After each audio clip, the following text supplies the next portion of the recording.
بسم الله الرحمن الرحيم وقاتلوهم حتى لا تكون فتنة ويكون الدين كله لله. السلام عليكم ورحمة الله وبركاته. سلسلة الفقه الجهادية د جهادي درسونو دا لړۍ تاسو ته د ابطال الاسلام سمعي څانګې لخوا وړاندې کیږي. الحمد لله رب العالمين والصلاة والسلام على رسوله محمد وآله وأصحابه أجمعين. أما بعد، د سلسلة الفقه الجهادي د بحثونو په دې لړۍ کې د انفاق فی سبیل الله په باره کې بعضې احادیث او آیتونه ذکر شو. نن یو حکایت چې هغه د ابو قدامه شامی حکایت دی. مدینه کې دا کس اوسېدلو، د هغې تذکره به نن انشاءالله کېږي. حکایت د منفقین فی سبیل الله په سلفو کې ډېر زیات دي چې هغوی کوم مال خرج کړی تقربا الی الله، الله ته د نزدېکت خاطر باندې، تر دې چې کعب رحمه الله فرمایي چې یو سړی جنت ته د یو ستنې په واسطه باندې چې د الله په لار کې هغه ورکړې وه جنت ته داخل شو، او بله ښځه چې د یو تار په واسطه باندې چې هغه تار دې د الله په لار کې وقف کړی نو دا جنت ته داخله شو.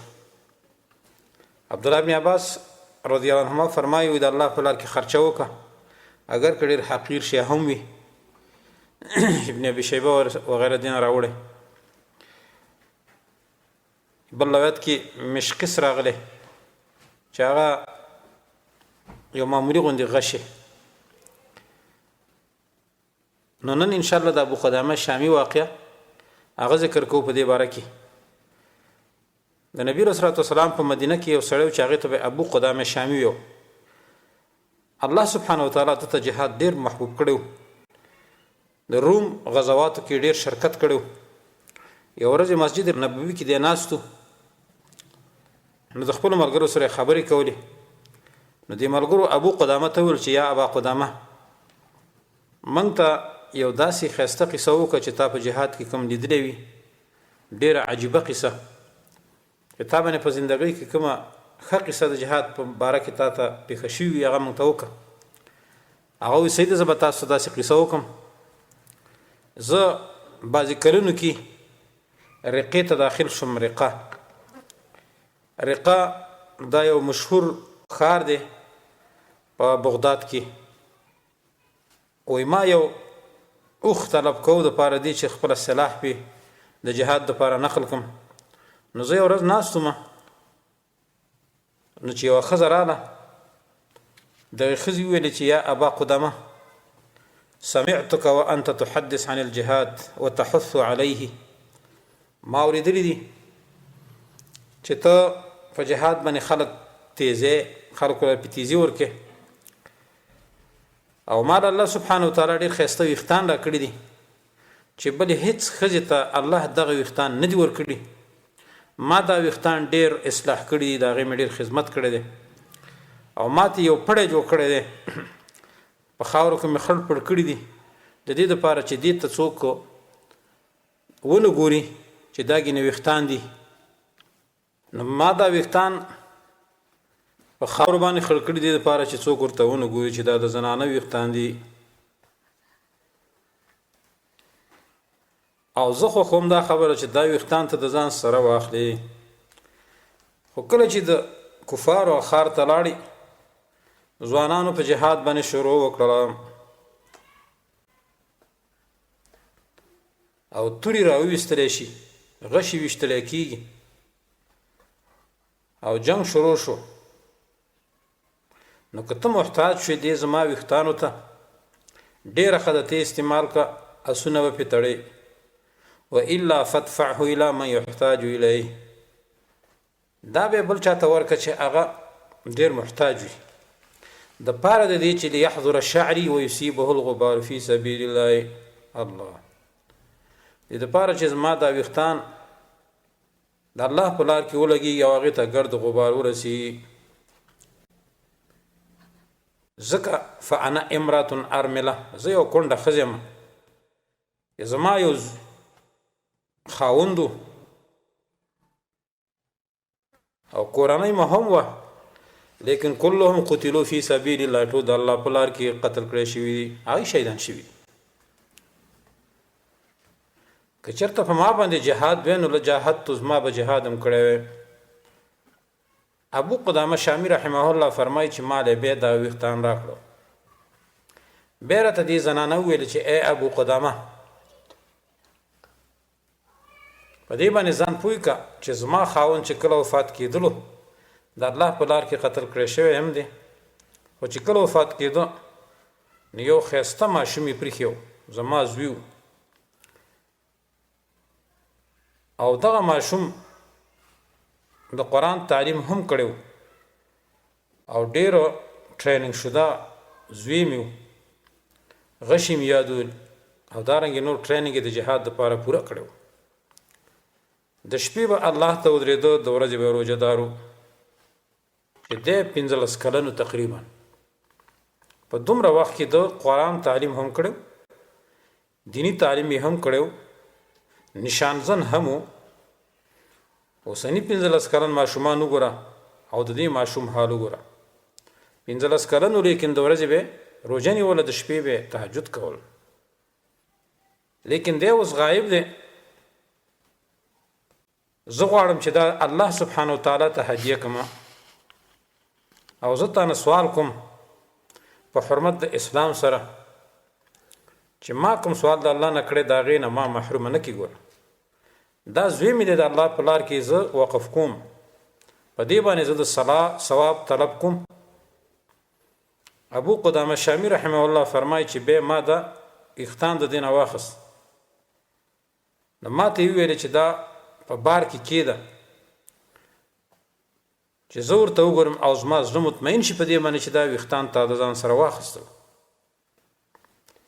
ابو قدامه شامی وی فطرحته فی رحلی، په بار کې مې واچول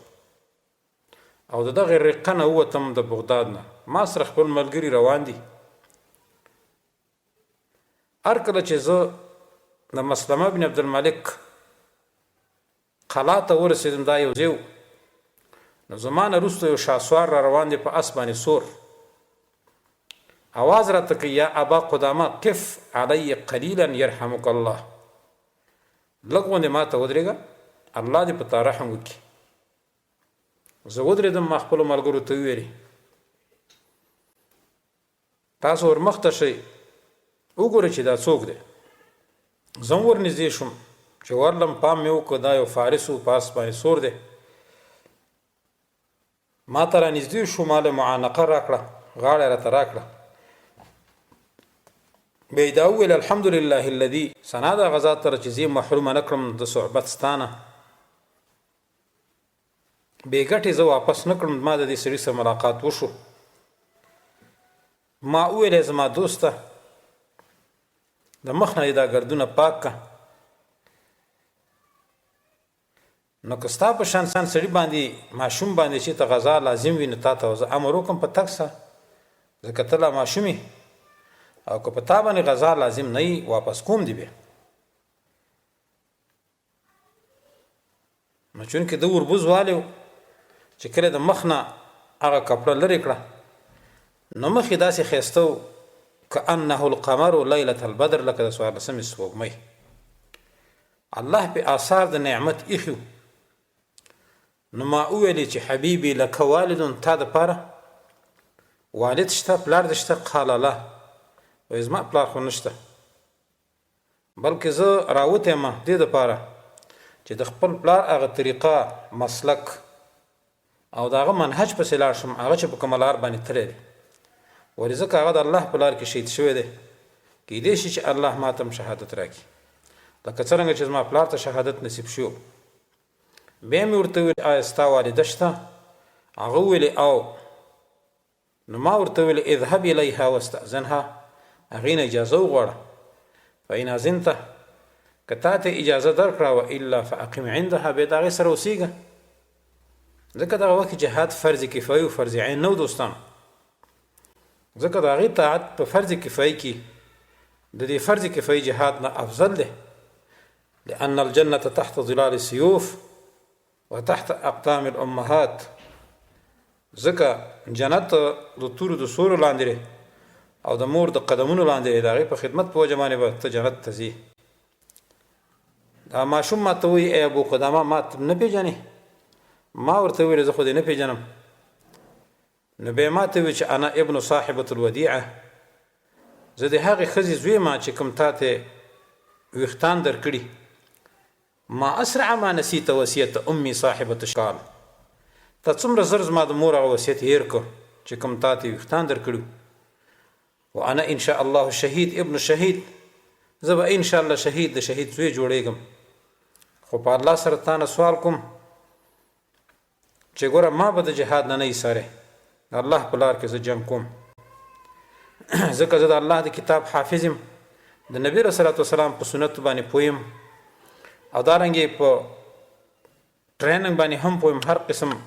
ټریننګ د الله په لار کې زده کړی دی. زه د نبی رسول الله وسلام په سنت باندې عالم یم. زما کورنۍ زما نه وروسته زیات ټریننګ شوده کس نه دی پرېښی. ما ګوره سپک ونه ګڼي د دې نه چې زما سن ډېر کم دی او زما مور قسم را کړی دی چې زه به نه واپس کېږم. او ما ته یې دا ویلې چې یا بنیه اذا لقیت الکفار فلا تولهم الدبر، کله چې ګوره د کفارو سره مخامخ شې نو شا به نه ورړې. وهب نفسك لله واطلب مجاورة الله ومجاورة أبيك مع أخوالك الصالحين في الجنة. الله ته د نفس وسپاره او د الله گاونډتوب او د خپل پلار گاونډتوب او د خپل ماماګانو گاونډتوب چې نیکان خلک دي په جنت کې هغه طلب کړه. کله چې الله تا ته شهادت نصیب کو نو زما شفاعت به کې. ځکه ما ته دا خبره رسېدلې ده چې شهید په باره کې حدیث راځي چې د 70 کسانو د خپل کور والو نه به دی شفاعت کوي و 70 من جیرانه او 70 ګاونډیان. بیا د مور زه خپلې سینې ته رانږدې کړم او اسمان ته سر اوچت کو ویلې الهي و سیدي و مولاي هذا ولدي وريحانة قلبي وثمرة فؤادي سلمته إليك فقربه من أبيه. ای زما باداره دا زما یو زوی دی، زما د زړه خوشبوی ده، زما د زړه میوه ده، ما تا ته وسپاره یا الله ته پلار ته نږدې کړي، یعنې دی شهید کړي. هر کله چې ابو قدامه فرمایي ما د دې غلام د دې ماشوم دا خبرې واورېده نو ما ډېر سخت وجړل. د ده ښایست ګوره، د ده دا ځواني ګوره چې 15 کلن ځوان دی او د دې د مور هغه مینه ګوره د جهاد سره او د هغې د صبر نه ما تعجب وکړو. نو دې ماشوم ویلې ای تره مما بکاوکه، ستا دا جړه په څه باندې ده؟ ان كنت تبکي لصغر سني، که ته جاړې زما د دې د وجې نه چې زه ماشوم یم. نو فإن الله يعذب من هو أصغر مني إذا عصاه. نو ګوري الله عذاب ورکړي هغه چاله چې ما نه ډېر ورکوټی وي چې ګناه وکړي، د الله سبحانه وتعالی نافرماني وکړي. ابو قدامه فرمایي ما وویل چې زه نه جاړم ستا د دې سن د کموالي د وجې نه، لیکن زه جاړم د دې وجې نه چې ستا د مور څنګه زړه دی، ستا نه وروسته به د هغې حال څه وي. دی فرمایي ابو قدامه وایي دغه شپه موږ سره دی روان شو، یو ځای کوم شپه تېره کړه، کله چې سبا شو نو موږ بار شو دغه ځای نه روان شو. د الله سبحانه وتعالی ذکر دغه ماشوم کولو زه حیران شوم چې دومره ذاکر انسان دی چې کله په اس باندې سور شو نو ته به وایې چې د دې ټولو زموږ د ملګرو نه دی زیات فارغ شو. کله چې به موږ یو ځای کې کېناستو دمه به مو کېښوده نو دی زموږ خادم و. داسې خدمت یې کولو د دې ټولو مجاهدینو. څومره چې مزل به وکړو د ده خوشحالي به ډېرېدله، زړه به یې صفا کېده، علامات دغه خوشحالۍ به په ده باندې ښکارېدلې. ابو قدامه فرمایي موږ روانو تر دې چې د مشرکینو کورونو ته نږدې شو د نور پرېوتو په ټیم کې. نو موږ راکوشو نو دغه ماشوم کېناسته، موږ دپاره ډوډۍ تیاروله، دې دپاره چې موږ روژه ماتې وکړو. موږ په دغه ورځ باندې ټول روژه وو. نو په دې ماشوم باندې پرکاري غالبه شوله وده شو ډیر اوږد خوب یې وکړ نو کله چې دی ودو نو د په دې خوب کې وخندل ما خپل ملګرو ته ویل تاسو نه ګورئ د ماشوم د خندا ته هر کله چې دی راویښ شو ما ورته ویل زما بچیا په دې سات کې ما ته ولید چې تا په دې خوب کې خندل څه وجه دغه ماشوم بیا وایي چې ما یو عجیب خوب ولید دغه خوب زه وخندولم ما ورته ویل چې دا خوب مونږ ته بیان کړه هغه وایي ما خوب ولید چې ګویا کې زه د جنت په یو باغچو کې یو باغچه د ډیره ښایسته انیقه ډیره عجیبه ده نو زه په هغې کې اوړم راوړم چې یو ماڼۍ مې پکې ولیده د سپینو زرو چې دیوالونه د یاقوتو د مرجانو نه جوړو دروازې د سرو زرو وي پردې پرې راښکته کړی شوي وي نو په هغې کې زنانه ناستې وي د هغوی مخونه داسې وو لکه د 14مې سپوږمۍ هر کله چې هغوی زه ولیدم نو ما ته یې ویلې مرحبا بک ښه راغلی نو ما کوشش وکړ چې زه هغوی ته یوې د هغې ته لاس ورړم نو دغې زنانه ما ته ویل لا تعجل ما آن لک اوس ستا دپاره دا جایز نه چې ته موږ ته لاس راوړې بیا ما دغو کې د بعضو نه واورېدل اشاره وکړه چې هذا زوج المرضیه دا ډېر ښه خاوند دی نو ما ته دې نور وویلې را مخکې شه الله دې په تا رحم وکړي نو زه لږ مخکې ورلم نو چې پام مې وکړ یو لویه ماڼۍ ده د سرو زرو نه جوړه ده په هغې باندې تختونه دي د زبرجدو شنه زبرجد چې هغه تختونه هغه خپې چې دي د سپینو زرو نه جوړې دي نو په هغې باندې دغه تخت باندې یو جنۍ ناسته ده ګویا کې چې د نور نه ډېره سپینه ده مخ د هغې مخ یې دومره سپین دی چې پړقېده دا ماشوم بیا وایي که چې ته الله زه ثابت قدمه کړی نه وی په دغه ځای کې نو نږدې و چې زما د نظر به تللی وی ځکه هغې ته ما کتلی نه شو زما عقل به تللی وی د ډېر ښایست د دغې بنګلې نه او د ډېر ښایست د دغې ښځې نه هر کله چې زه دغې جنۍ ولیدم نو ما ته ویلې مرحبا و اهلا و سهلا یا ولی الله ښه راغلی ای د الله دوسته ای د الله حبیبه انت لی و انا لک زه ستا یم او ته زما یې نو ما غوښتل چې دا زه ځان ته را جوخته کړمه الی صدري خپلې سینې ته فقالت ویله مهلا لا تعجل صبر وکړه جلتي به نه کوې فانک بعید من الخنا ته لا لرې د دې کار نه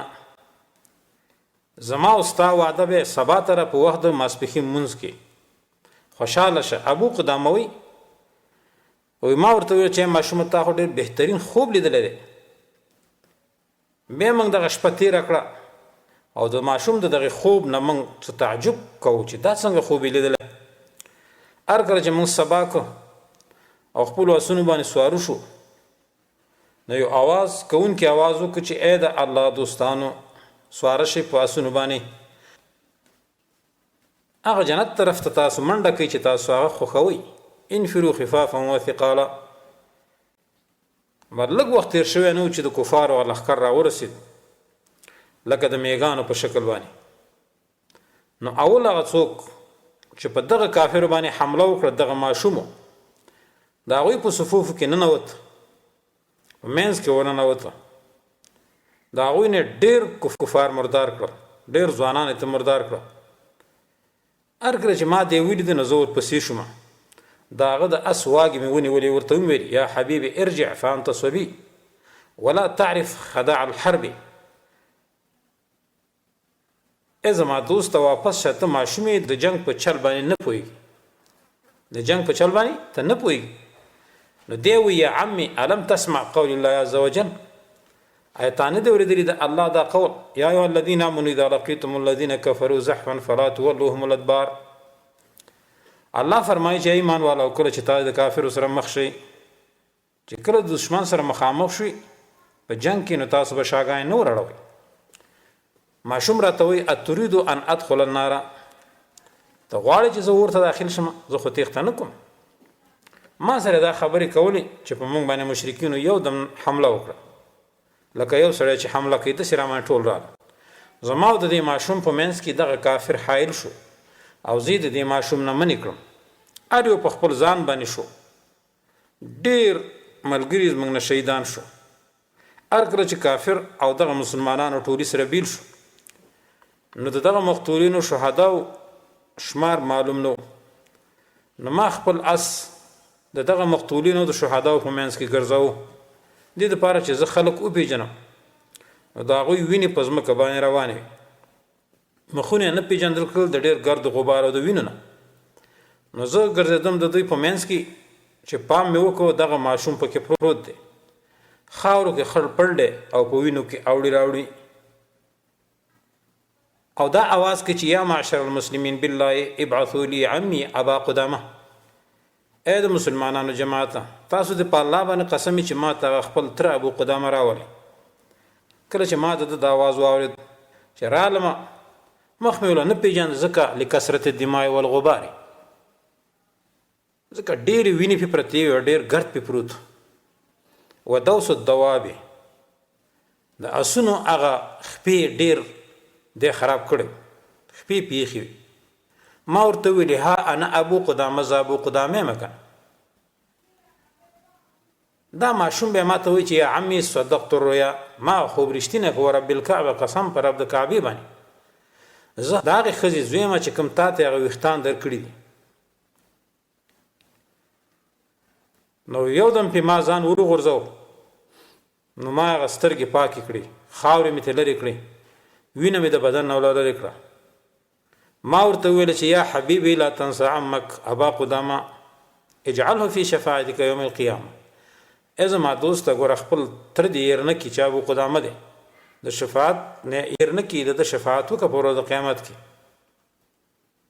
ماشوم راته وایي ستا په شان به زه کله هېروم. بیا راته وایي تمسح وجهي بثوبک ثوبي احق به من ثوبک.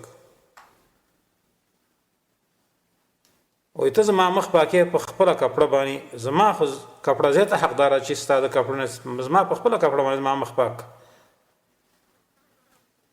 او ما پرېږده ای تره تر دې چې زه د الله سره ملاقات وکړم. بیا دا ماشوم وایي ای زما تره دا حورې دي چې ما کوم صفت کړی و زما په سر باندې ولاړې دي، انتظار کوي زما د روح د وتلو، او ما ته وایي چې عجل فانا مشتاقة الیک، جلتی وکړه موږ تا ته شوق کېږي. ګوره حورې راته ولاړې دي، قسم په الله باندې ای تره که الله ته واپس کړي روغ زما د جامې به ویسي په وینو باندې ککړې ورته به یې ورکړي، مسکینې ته هغه غمزپلې ته به یې ویسي وتسلمها الیک، هغې ته به یې تسلیم کړي د دې دپاره چې هغه پوه شي چې ما د هغې وصیت نه دی ځای کړی، نه مې بزدلي کړې ده چې د دشمن نه تښتېدلی یم. زما طرف نه په هغې باندې سلام وایه، سلام به پې ووایې، بیا به ورته ووایې چې ان الله قد قبل الهدیه التي اهدیتها، الله ستا هغه هدیه قبوله کړه چې کوم ته هدیه کړې وه الله ته. او ای تره زما یو ماشومه خور ده چې تقریبا د 6 کالو ده. هر کله چې به زه کور ته لاړم او کور ته به زه داخل شوم نو هغې په ما باندې سلام واچو. کله چې به وتلم تې نو ما سره به خدای پاماني کوله، او کله چې دا وارې ته زه راوتم نو ما سره خدای پاماني کړې وه. ما ته یې ویلو چې ای وروره دا وارې ته د موږ نه رستو نو شي راشه زر راشه. نو کله چې زما دې خور ته ورسېږي ای زما تر ابو قدامه نو په هغې باندې سلام وایه او دا ورته ووایه چې یقول لکی اخوکي ستا ورور ستا ته دا خبره کړې ده چې الله ستا حافظ و ناصر دی تر ورځې قیامته پورې. بیا یې وخندل او بیا د غلام دا خبره وکړه د ماشوم اشهد ان لا اله الا الله وحده لا شریک له صدق وعده واشهد ان محمدا عبده ورسوله هذا ما وعدنا الله ورسوله وصدق الله ورسوله. دی وویلې ثم خرجت روحي لاړ شهید شو. فکفنا فی ثیابه، نو موږ بیا په خپلو جامو کې دی کفن کړو. وواریناه رضی الله عنه وعنا به، خاورې مې پې واړولې هغه م خاک. ابو قدامه فرمایي هر کله چې موږ د دې غزا نه را واپس شو او بې طریقه ته رالو بغداد ته، نو زموږ نور همت نو صرف دا خبر چې موږ به د دې ماشوم کور ته ځو. نو چې کله موږ رالو د ماشوم کور ته نو یو ماشومه جنۍ ولاړه ده چې ډېر ښایست او جمال الله ورکړی و هم د دغه ماشوم په رنګ وه دروازې کې ولاړه ده هر څوک چې تېرېږي ورته وایي یا عمي من این جئت د کوم ځای نه رالې نو چې جواب به ورکړی شو د غزا نه رانه ورته به یې ویلې چې اما رجع معکم اخي زما ورور خود سره نه دی راغلی فیقولون دوی به ویل لا نعرف موږ یې نه پېژنو هر کله چې ما اواز واورېدو نو تقدمت الیها نو هغې ته ورمخته شوم ما ته ویل یا عمي من این جئت د کوم ځای نه رالې ما ورته ویل د غزا نه رالم هغې ویلې اما رجع معکم اخي زما ورور خو تاسو نه دی راغلی بیا یې وجړل او ویې ویلې څه وجه ده چې خلک این واپس کېږي او زما ورور نه واپس کېږي به هر حال ما ورته ویلی نه شو د صبر د نه کولو چې زما صبر نه کېدو بیا مې ورته اخر ویلې یا جاریة قولي لصاحبة المنزل مور ته دې اواز وکړه چې هغه راشي کلمي ابا قدامه چې ابو قدامه سره خبره کوي نو دغه مور د دې ماشومې شاته ولاړ زما دا خبرې واورېدې نو کله چې هغه راووته رنګ یې متغیر شو ما سلام پې واچو سلام یې واپس کړو نو دا ښځه ماته وایي چې امبشرا انت یا ابا قدامه ام مرضیا زیری دې راوړی دی او که نه تعزیې دپاره راغلی ای ابو قدامه ما ورته ویل ستا دپاره موږ را څه شی راوړی هغه زیری راوړی رحمک الله الله دې په تا رحم وکړي دا ښځه راته بیا وایي که زما دا زوی واپس شوی روغ نو بیا ته ماته لاس پورته که زه په دې باندې خوشحاله نه یم ګوره که زوی مې واپس شي روغ نو زه په دې باندې خوشحاله نه یم بیا ته ماته لاس پورته که خفګان دی وان کان قتل فی سبیل الله فانت مبشر او که د الله په لار کې قتل شوی نو بیا زیری راکړه نو ما ورته ویل ابشري فقد قبل الله هدیتک خوشحاله شه الله ستا هدیه قبوله کړې ده فبکت ویجرل وقالت قبلها الله دا زما هدیه قبوله کړه قلت نعم فقالت دې ښځې ویلې چې ثنا د هغه ذات ته چې دغه ماشومې ما دپاره ذخیره وګرځوله په ورځ د قیامت کله چې ما خبرې کولې نو ما ته رانږدې شوله د مور سره مې ویله خبرې کولې دا رانږدې شو نو ما ورته وویله چې ان اخاکي یسلم علیکی ستا ورور په تا باندې سلام کوي او تا ته وایي چې الله خلیفتي علیکی الی یوم القیامت الله ستا حافظ و ناصر دی په ورځ د قیامته پورې وایي دې یو اواز وکړو په ځمکه باندې راوغورځه پړ مخې یو شی واپس لږه وخوځېده فیا هی میتتن بس په دغه وخت کې دا مړه شوې وه تعجب مې وکړ د دې کار نه بیا مې هغه جامې دغه ماشوم چې په وینو لتپت وي او د ما سره وي نو هغه مور ته مې ویله حواله کړې د هغې نه مې خدای په اماني راواخیسته او زه ډېر واپس شم ډېر غمجن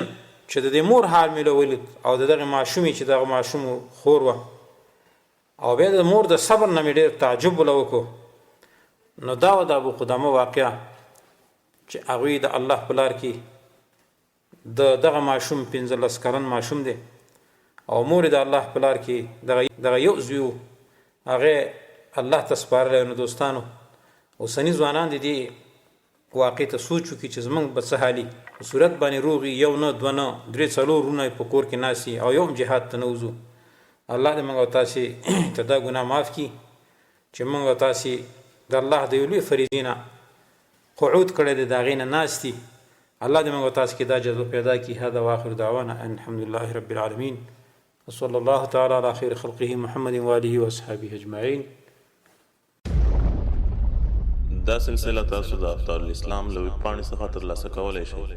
www.abtal.webs.com www.abtal.webs.com